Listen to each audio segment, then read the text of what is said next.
우리의 마음이 선택의 문제를 놓고 고민이 되고 또 갈급해집니다. 그럴 때일수록 우리가 할 일은 뭐예요?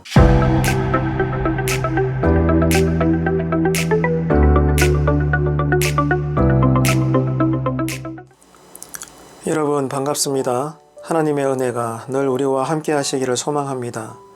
우리가 살아가면서 수많은 선택의 기로에서 과연 어떻게 선택을 해야 되나, 무엇을 결정을 해야 되지?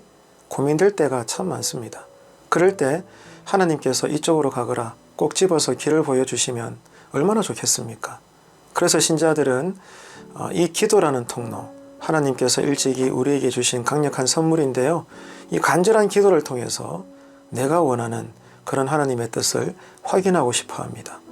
솔직히 말하자면 내가 원하는 길이죠. 그렇게 열리기를 원하는 인생의 방향입니다.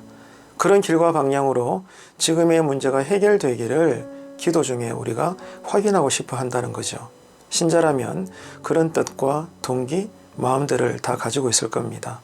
하지만 하나님께서 우리에게 가르쳐 주신 기도는 우리가 원하는 그런 류의 수단이 아니라는 것을 이제 많은 성도님들이 이해하고 계시죠? 지난 영상에서도 살펴봤습니다.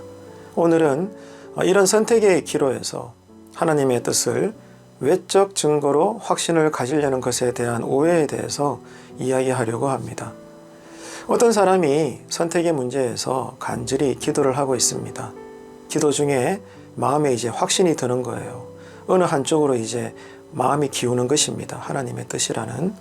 하지만 그것만으로는 하나님의 뜻을 장담할 수는 없습니다. 그 사람도 믿음 안에서 그 정도는 이제 아는 거죠. 그런데 문제는 기도 후에 일어납니다. 기도 후에 자기 마음에 가지게 되는 확신이 있는데 그 확신과 관련된 방향으로 외적인 증거가 자꾸 보이는 거예요. 자, 그럴 경우가 되면 어떨까요? 아마 그때 가서는 기도 중에 이미 자기 마음에 가졌던 확신이 정말 하나님의 뜻이구나. 왜? 증거가 보이니까 자기 딴에는. 그렇게 받아들일 가능성이 크다는 거죠. 그만큼 이미 사모하는 마음이 그 사람 마음 안에 충만하게 들어있는 것입니다. 그러면 기도 중에 내 마음에 들게 되는 확신을 하나님의 뜻이라고 여길 수 있는 외적인 증거, 자, 그런 증거들 어떤 것들이 있을까요? 많은 것들이 있겠죠. 하지만 정리를 해보면 한 두 가지 정도를 우리가 쉽게 생각해 볼 수가 있을 것 같아요. 첫째는 다른 사람들로부터 듣게 되는 추천입니다. 사람들의 견해죠. 무언가 삶의 선택을 해야 될 나로서는 중요한 시점에서 간절히 기도하는 중에 마음에 드는 확신이 생겼는데 더 나아가서는 몇몇 주변 사람들이 그 확신과 같은 방향으로 추천을 하거나 권면을 하거나 말을 이어주는 거예요. 특별히 나와 전혀 상관이 없는 사람인데 그런 사람 입에서도 그런 방향으로의 말을 듣게 된다면 우리는 그렇게 생각을 하게 됩니다. 하나님의 뜻이라고. 그런 분명한 확신을 가지게 되는 거죠. 둘째는 환경입니다. 자신이 기도하고 생각하고 마음에 드는 확신이 있는데 이후에 가만히 보니까 그 확신된 방향으로 환경의 문들이 하나 둘씩 열리게 되는 거예요. 자, 그렇게 된다면 누구나 다 하나님의 뜻으로 받아들이지 않겠습니까? 아마 교회 생활 안에서는 간간히 볼 수 있는 경우라고 보이는데요. 어떤 청년이 목회를 해야 되나? 목회의 길을 놓고 남몰래 고민도 많이 했고 기도도 많이 해왔습니다. 그런데 어느 날 청년부를 지도하시는 목사님께서 자신을 불러요. 하시는 말씀이 목회자 길을 가면 어떻겠냐라고 말을 건네시는 거예요. 좋은 말씀을 해주십니다. 그런데 주변의 선배들, 동기들, 여러 청년들도 비슷한 말을 하네요.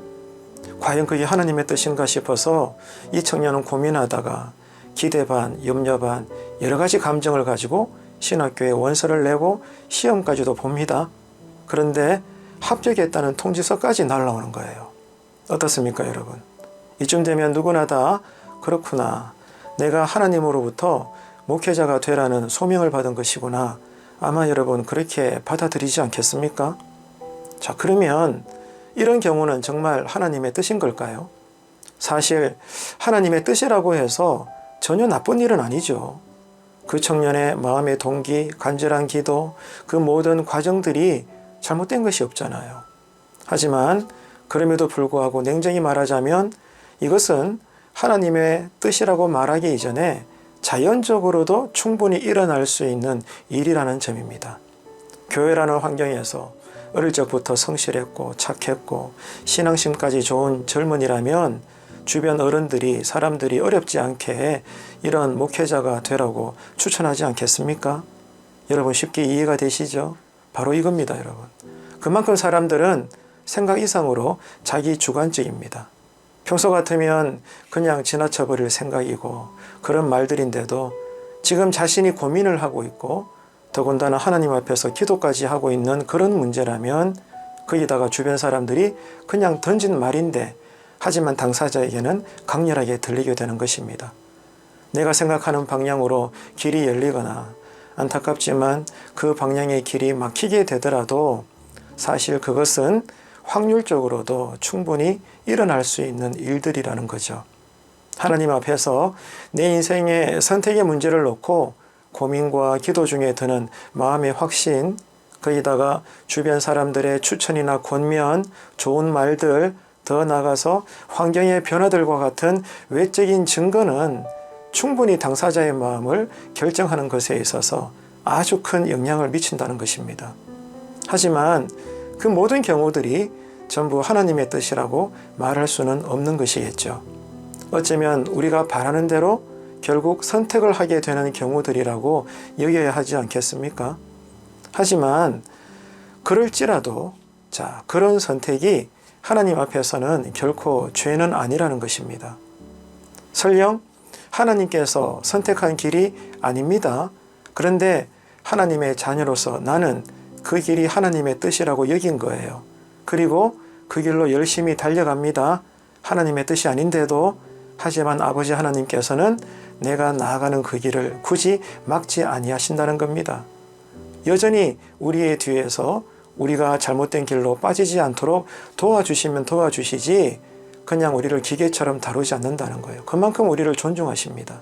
그러면서도 때를 따라서는 강권적으로 우리를 밀치시기도 하시고 막아주시기도 하시고 그러면서 의의 길로 이끌어가기도 하시는 거죠. 하지만 오늘 이야기에서 중요한 포인트는 이겁니다. 기도 중에 드는 마음의 확신을 더욱 강하게 하는 나로서는 인정할 수밖에 없는 주관적인 외적 증거라고 해서 그것이 모두 하나님의 뜻은 아니라는 점입니다. 이것을 우리가 믿음으로 인정할 수 있어야 된다는 거죠. 우리의 마음이 선택의 문제를 놓고 고민이 되고 또 갈급해집니다. 그럴 때일수록 우리가 할 일은 뭐예요? 조급함을 내려놓고 돌아서 천천히 가게 될지라도 계속해서 말씀을 따라 기도하는 것입니다. 그리고 내가 해야 할 일에 최선을 다하는 거죠. 그러다 보면 앞으로 우리의 인생길에 좋은 길들은 온전하게 열릴 것입니다. 오늘 이야기는 제가 여기까지만 짧게 준비했는데요. 선택의 갈림길에서 진리 안에서 자유함을 누릴 수 있는 신앙, 그 믿음, 그 평강과 성숙함의 은혜가 늘 우리와 함께 하시기를 바랍니다. 다음 시간에 또 뵙겠습니다. 감사합니다.